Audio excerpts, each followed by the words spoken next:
Hello students, welcome to my channel. तो students, अगर आप बीए थर्ड सेमेस्टर में हिंदी गद्य पढ़ते हैं तो आज की वीडियो में मैं आपके हिंदी गद्य के अति लघु के महत्वपूर्ण प्रश्न बताने वाली हूं। आपके 2023-24 की परीक्षा के लिए बहुत महत्वपूर्ण होंगे। ये आपका सॉल्व्ड मॉडल पेपर है और जिस भी यूनिवर्सिटी में एमसीक्यू बेस्ड पर पेपर आते हैं तो उनके लिए भी यह वीडियो हेल्पफुल होगा। जिनका लिखित परीक्षा होती है उनके लिए भी और जिनके बहुविकल्पीय यानी ऑब्जेक्टिव टाइप पेपर आते हैं उनके लिए, दोनों तरह के स्टूडेंट्स के लिए यह वीडियो हेल्पफुल है। तो चलिए स्टार्ट करते हैं और आपके इम्पोर्टेंट क्वेश्चंस को देखते हैं। देखिए, आपका पहला क्वेश्चन है, खड़ी बोली गद्य की सबसे पहली रचना कौन सी है? तो खड़ी बोली गद्य की सबसे पहली रचना देखिए, खड़ी बोली गद्य की सबसे पहली रचना के संबंध में विभिन्न विद्वानों में मतभेद है। यानी कि जो भी हिंदी के अलग अलग विद्वान हैं उन सभी में मतभेद है कि हिंदी की पहली रचना कौन सी है। हमारी पाठ्य पुस्तक गद्य के अनुसार जटमल कृत गोरा बादल की कथा ही सबसे पहली खड़ी बोली की गद्य रचना मानी जाती है। तो अगर एग्जाम में आपसे पूछते जिनका ऑब्जेक्टिव्स होता है उनके यहाँ की खड़ी बोली गद्य की पहली रचना और ऑप्शन में 4 कोई भी रचना दे दे, गोरा बादल की कथा होगी तो आप उसी पे टिक कर दीजिएगा। अगला देखिए, अगला आपका प्रश्न है, इंशा अल्लाह खां, राम प्रसाद निरंजनी एवं लल्लू लाल की प्रसिद्ध रचनाओं के नाम लिखिए। जितने भी अलग अलग हिंदी के लेखक हैं उन सभी की अलग अलग रचनाएं पूछती हैं, तो बहुत ध्यान से आपको पढ़ना होगा। जो भी मैं वीडियोस आपके लिए अपलोड करती हूँ हिंदी गद्य की तो पूरी देखा कीजिए। इनको देखकर आप अपने एग्जाम की तैयारी बहुत अच्छी कर लेंगे। तो देखो, इंशा अल्लाह खां, राम प्रसाद निरंजनी एवं लल्लू लाल की प्रसिद्ध रचनाओं के नाम क्रमशः देखो। इंशा अल्लाह खां की रानी केतकी की कहानी और राम प्रसाद निरंजनी की भाषा योग वाशिष्ठ एवं लल्लू लाल की प्रेम सागर है। अगला प्रश्न है, हिंदी गद्य के विकास में ईसाई धर्म के प्रचारकों के योगदान का उल्लेख कीजिए। देखिए, बड़ा महत्वपूर्ण प्रश्न है। तो ईसाई धर्म के प्रचारकों ने अपने धर्म के प्रचार के लिए बाइबिल का अनुवाद बोलचाल की सामान्य हिंदी भाषा में किया, क्योंकि अपनी जो पुस्तक बाइबिल है उसका किसमें अनुवाद कर दिया? खड़ी बोलचाल की भाषा में, मतलब आम बोलचाल की जो भाषा हिंदी है उसमें उसका अनुवाद कर दिया ताकि अपने धर्म का प्रचार और प्रसार कर सके। इससे अप्रत्यक्ष रूप से हिंदी गद्य का भी प्रचार प्रसार हुआ। तो क्या हुआ कि जब वो लिख के प्रचार प्रसार करे तो हिंदी गद्य का भी एक तरीके से प्रचार प्रसार होगा, भले ही अप्रत्यक्ष रूप से। अगला प्रश्न देखिए, दक्षिणी गद्य के 2 रचनाकारों और उनकी रचनाओं के नाम लिखिए। दक्षिणी गद्य के 2 रचनाकारों के नाम में देखिए मेसूद राज, बंदा नवाज एवं मौला वजही हैं और इनकी रचनाएं देखिए क्रमशः लग जाए तो आप समझ जाइएगा कि जिनका नाम पहले आया है उनकी रचना पहले। तो मैसूर राज की रचना शिकारनामा और मौला वजही की रचना सबरस है। तो ये सभी रचनाओं के नाम याद रखिएगा, जिनके एमसीक्यू पर होते हैं एग्जाम उनके लिए भी बहुत महत्वपूर्ण है और ऑब्जेक्टिव्स में ये सारे प्रश्न दिए जाते हैं। अगला प्रश्न है, देखिए बहुत महत्वपूर्ण प्रश्न है कि भारतेंदु युग के प्रमुख गद्यकारों के नाम लिखिए। इसी तरह के प्रश्न आपके अति लघु में दिए जाएंगे। तो देखिए, भारतेंदु युग के समकालीन प्रमुख हिंदी गद्य लेखक प्रताप नारायण मिश्र, बालकृष्ण भट्ट, किशोरीलाल गोस्वामी, बद्री नारायण चौधरी, प्रेमघन एवं लाला श्रीनिवास दास हैं। ये सभी भारतेंदु युग के बहुत ही प्रमुख गद्यकार हैं और भारतेंदु युग के गद्यकार अक्सर परीक्षा में पूछता है, इसलिए याद रखिएगा। अगला महत्वपूर्ण प्रश्न देखिए, हिंदी गद्य साहित्य के विकास में भारतेंदु हरिश्चंद्र का योगदान बताइए। ये प्रश्न बहुत ज्यादा इम्पोर्टेंट है, भारतेंदु हरिश्चंद्र का योगदान जरूर पूछता है हिंदी गद्य साहित्य के विकास में। तो देखिए, उत्तर है आपका कि भारतेंदु हरिश्चंद्र ने हिंदी गद्य साहित्य की भाषा को परिष्कृत करके नाटक, कहानी, निबंध आदि अनेक विधाओं में रचनाएं लिखी। भारतेंदु के प्रयत्नों से ही खड़ी बोली हिंदी गद्य का परिमार्जित रूप से सामने आया, इसीलिए भारतेंदु को खड़ी बोली हिंदी का जनक माना जाता है। देखिए, यहाँ से ये भी बात याद रखिए कि भारतेंदु को खड़ी बोली हिंदी गद्य का जनक भी माना जाता है। ये सारे प्रश्न बहुत महत्वपूर्ण है, एक एक पॉइंट जो इम्पोर्टेंट है आपके इसमें। अगला प्रश्न देखिए, द्विवेदी युग के प्रमुख गद्य लेखकों के नाम लिखिए। जितने भी अलग अलग युग हैं उनके लेखक, उन लेखकों के नाम और टाइम पीरियड सब पूछता है एग्जाम में। और पहले भी मैं आपके इस पर वीडियोस अपलोड कर चुकी हूँ, तो आप चैनल पर विजिट करके देख लीजिएगा। मैंने आपकी हिंदी गद्य की क्लास भी कराई है, तो आप डिटेल में पूरी क्लास करना चाहते हैं तो डिस्क्रिप्शन बॉक्स में मैं आपको प्लेलिस्ट की लिंक दे दूंगी। देखिए, प्रश्न आपका पूछ रहा है कि द्विवेदी युग के प्रमुख गद्य लेखकों के नाम लिखिए। यही प्रश्न इस तरीके से भी पूछ सकता है कि आचार्य महावीर प्रसाद द्विवेदी के समकालीन किन्हीं 2 हिंदी गद्य लेखकों के नाम लिखिए। देखिए, पूछ देता है एग्जाम में कि द्विवेदी युग का नाम किस लेखक के नाम पर पड़ा, तो आचार्य महावीर प्रसाद द्विवेदी के नाम पर ही पड़ा था द्विवेदी युग। और इसीलिए प्रश्न इस तरह से भी पूछ सकता है कि द्विवेदी के समकालीन किन्हीं 2 हिंदी गद्य के लेखक, यानी कि उनके काल में और किसी भी हिंदी गद्य के 2 लेखक का नाम बताओ। तो देखिए, द्विवेदी युग के हिंदी गद्यकारों में डॉक्टर श्याम सुंदर दास भी थे, अध्यापक पूर्ण सिंह, पदम सिंह शर्मा, मिश्र बंधु, बाल मुकुंद गुप्त आदि प्रमुख रूप से उल्लेखनीय हैं। ये सभी जो हैं द्विवेदी युग के बहुत ही फेमस राइटर हैं। अगला प्रश्न है, छायावादी युग के समय को हिंदी गद्य साहित्य में शुक्ल युग क्यों कहा जाता है।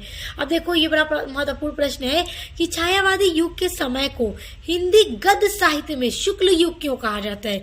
ये प्रश्न अति लघु में अक्सर पूछता है और आपसे भी पूछ सकता है, बहुत ज्यादा इंपॉर्टेंट है। देखिए, 1919 से 1938 ईस्वी तक छायावादी युग को हिंदी गद्य साहित्य में पंडित रामचंद्र शुक्ल के महत्वपूर्ण योगदान के कारण शुक्ल युग भी कहा जाता है, क्योंकि रामचंद्र शुक्ल ने भी अपना बहुत ज्यादा योगदान दिया था, इसलिए इस युग को शुक्ल युग के नाम से भी जाना जाता है। अगला है कि छायावादी युग में गद्य को समृद्ध करने वाले 5 प्रमुख लेखकों एवं उनकी रचनाओं के नाम लिखिए। तो देखो, छायावादी युग में कौन से लेखक थे और उनके क्या क्या रचनाएं हैं। जयशंकर प्रसाद की रचना पुरस्कार, रामचंद्र शुक्ल की चिंतामणि, प्रेमचंद्र की गबन और गोदान, और महादेवी वर्मा की स्मृति की रेखाएं, हजारी प्रसाद द्विवेदी की बाल भट्ट की आत्मकथा। छायावादी युग को गद्य के समृद्ध करने वाले 5 उल्लेखनीय गद्यकार हैं। देखिए, अगर पूछ दे छायावादी युग को गद्य से समृद्ध करने वाले रचनाकार, तो यही 5 लेखक हैं और इनकी यही रचनाएं हैं, तो आप इनको याद कर लीजिए, महत्वपूर्ण प्रश्न है। अगला है, छायावाद युगीन किन्हीं 2 ऐसे गद्य लेखकों के नाम बताइए जो कवि ना हो। अब देखिए, छायावादी युग में बहुत से लेखक ऐसे हैं जो कवि भी थे, कविताएं भी लिखते थे और लेखक भी थे। तो कौन से किसी ऐसे लेखक का नाम बताओ जो छायावादी युग में थे मगर वो कवि नहीं थे, सिर्फ लेखक थे। तो देखो, बड़ा महत्वपूर्ण है, राहुल सांस्कृत्यायन एवं गुलाब राय, ये दोनों छायावादी युग के कवि नहीं थे, सिर्फ लेखक थे। तो याद रखिएगा, ऑब्जेक्टिव्स में भी पूछता है। अगला प्रश्न है, छायावादोत्तर युग का काल बताइए। देखिए, टाइम पीरियड भी जरूर पूछेगा कि कौन सा काल कब से कब तक था। तो छायावादोत्तर युग का काल 1938 ईस्वी से अब तक का माना जाता है। ओके, तो याद रखिएगा 1938 से, यानी जब छायावाद युग खत्म हुआ तो उसके बाद छायावादोत्तर युग 1938 से अब तक माना जाता है। अगला प्रश्न है, छायावादोत्तर युग की प्रमुख गद्य विधाओं का उल्लेख कीजिए। देखिए, ये सारे प्रश्न महत्वपूर्ण हैं और अति लघु में जो प्रश्न दिए जाते हैं हिंदी गद्य में एग्जाम में, ऐसे ही प्रश्न दिए जाते हैं। और ऑब्जेक्टिव्स वाले के लिए भी ये महत्वपूर्ण है, क्योंकि जो छोटे छोटे आप क्वेश्चंस देख रहे हैं यही आपके ऑब्जेक्टिव्स में भी दिए जाएंगे। देखिए, अगला प्रश्न है कि छायावादोत्तर युग की प्रमुख गद्य विधा तो कौन सी है। देखिए, छायावादोत्तर युग की प्रमुख गद्य विधाओं में नाटक है, कहानी है, उपन्यास है, समालोचना है, जीवनी है, गद्य गीत है, एकांकी है, आत्मकथा है, रिपोर्टाज है, यात्रा वृत्त है, संस्मरण है, रेखा चित्र है आदि है। ये सभी छायावादोत्तर युग की बहुत ही प्रमुख गद्य विधा है और इन सभी गद्य विधाओं पर डिटेल में मैंने वीडियो अपलोड की है। नाटक पे अलग, कहानी, उपन्यास, समालोचना, जीवनी, सब पर, ये जितनी है ना, आत्मकथा, रिपोर्टाज, यात्रा वृत्त, संस्मरण, रेखा चित्र, सभी पर अलग से मैंने वीडियो अपलोड कर रखी है कि कौन क्या होता है और इसका कब कैसे विकास हुआ।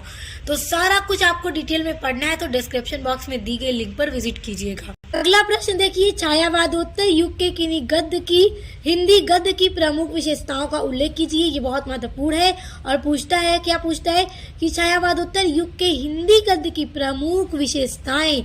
तो विशेषता ये पूछेगा आपसे। देखिए, छायावादोत्तर युग के हिंदी गद्य में यथार्थ चित्रण, मार्क्सवादी प्रभाव, सशक्त भाषा और शैली की विविध विधाओं का विकास पाया जाता है। तो ये प्रश्न बहुत इंपॉर्टेंट है, इसलिए आप इसको याद कर लीजिए, ये जरूर प्रश्न आएगा आपकी परीक्षा में। अगला प्रश्न देखो, छायावादोत्तर युग के प्रमुख गद्य लेखकों के नाम लिखिए। तो छायावादोत्तर युग के प्रमुख गद्य लेखक कौन से हैं? देखिए, आचार्य हजारी प्रसाद द्विवेदी, हरिशंकर परसाई, यशपाल, रामवृक्ष बेनीपुरी, धर्मवीर भारती, विद्यानिवास मिश्र, कमलेश्वर आदि हैं। इन सभी लेखकों के नाम याद रखिएगा, अति लघु में पूछता है और ऑब्जेक्टिव टाइप क्वेश्चन में भी पूछेगा। अगला है छायावादोत्तर युग के आंचलिक लेखकों के नाम लिखिए। अब देखिए, ये बड़ा महत्वपूर्ण प्रश्न है कि छायावादोत्तर युग के आंचलिक लेखक, तो कौन है आंचलिक लेखक? देखिए, फणीश्वरनाथ रेणु, नागार्जुन, भैरव प्रसाद गुप्त, रांगेय राघव, हिमांशु श्रीवास्तव आदि हैं। सभी लेखकों के नाम याद रखिएगा। अगला प्रश्न देखिए, छायावादोत्तर युगीन साहित्यकारों की दोनों पीढ़ियों के एक एक साहित्यकार का नाम लिखिए। देखिए, ये बड़ा महत्वपूर्ण प्रश्न है और इसी तरह के प्रश्न आपकी परीक्षा में भी दिए जाएंगे। तो देखिए, छायावादोत्तर युगीन साहित्यकारों की पहली पीढ़ी के जो साहित्यकार हैं वो हैं आचार्य हजारी प्रसाद द्विवेदी, एवं दूसरी पीढ़ी के जो साहित्यकार हैं वो डॉक्टर विद्यानिवास मिश्र हैं। तो याद रखिएगा, पहली पीढ़ी के साहित्यकार आचार्य हजारी प्रसाद द्विवेदी और दूसरी पीढ़ी के साहित्यकार डॉक्टर विद्यानिवास मिश्र हैं। अगला आपका प्रश्न है, मुंशी इंशा अल्लाह खां और पंडित लल्लू लाल द्वारा लिखित एक एक रचना के नाम लिखिए। अब देखो, मुंशी इंशा अल्लाह खां की है रानी केतकी की कहानी और पंडित लल्लू लाल की रचना है प्रेम सागर। तो इनकी रचनाएं परीक्षा में जरूर पूछेंगी, इसलिए याद रखिएगा। अगला प्रश्न है, खड़ी बोली गद्य का सर्वप्रथम सुंदर रूप किस रचना में प्राप्त होता है? अब देखो, खड़ी बोली गद्य का सर्वप्रथम सबसे पहला सुंदर रूप किस रचना में प्राप्त होता है? तो खड़ी बोली गद्य का सर्वप्रथम सुंदर रूप 1741 ईस्वी में राम प्रसाद निरंजनी द्वारा रचित भाषा योग वासिष्ठ में प्राप्त होता है। तो याद रखिएगा, भाषा योग वासिष्ठ, ये प्रश्न ऑब्जेक्टिव में पूछता है कि खड़ी बोली गद्य का सर्वप्रथम रूप किस में पाया जाता है। तो आपको 4 रचनाएं दे देंगी ऑप्शन में, तो भाषा योग वासिष्ठ में पाया जाता है। अगला है, समालोचक किस युग में प्रकाशित हुआ था? तो समालोचक द्विवेदी युग में प्रकाशित हुआ था और इसके संपादक श्री चंद्रधर शर्मा गुलेरी थे। तो इसके संपादक कौन थे? चंद्रधर शर्मा गुलेरी। किस युग में प्रकाशित हुआ? द्विवेदी युग में प्रकाशित हुआ। अगला है, खड़ी बोली गद्य का विकास कब हुआ था? तो खड़ी बोली गद्य का विकास 19वीं शताब्दी के प्रारंभ में हुआ। अगला है, आधुनिक हिंदी गद्य का जन्मदाता किसे माना जाता है? तो आधुनिक हिंदी गद्य के जन्मदाता भारतेंदु हरिश्चंद्र को माना जाता है। तो एकदम बहुत महत्वपूर्ण है और भारतेंदु हरिश्चंद्र के बारे में प्रश्न बहुत ज़्यादा आता है एग्जाम में। अब देखो, अगला है, गद्य के विकास में सबसे अधिक योगदान करने वाली पत्रिका तथा उसके संपादक का नाम लिखिए। अब देखो, यही प्रश्न इस तरह से पूछता है कि द्विवेदी युग की सर्वाधिक प्रसिद्ध साहित्यिक पत्रिका का नाम तथा उसके संपादक का नाम भी लिखिए। तो देखो, पत्रिका है सरस्वती और संपादक है आचार्य महावीर प्रसाद द्विवेदी।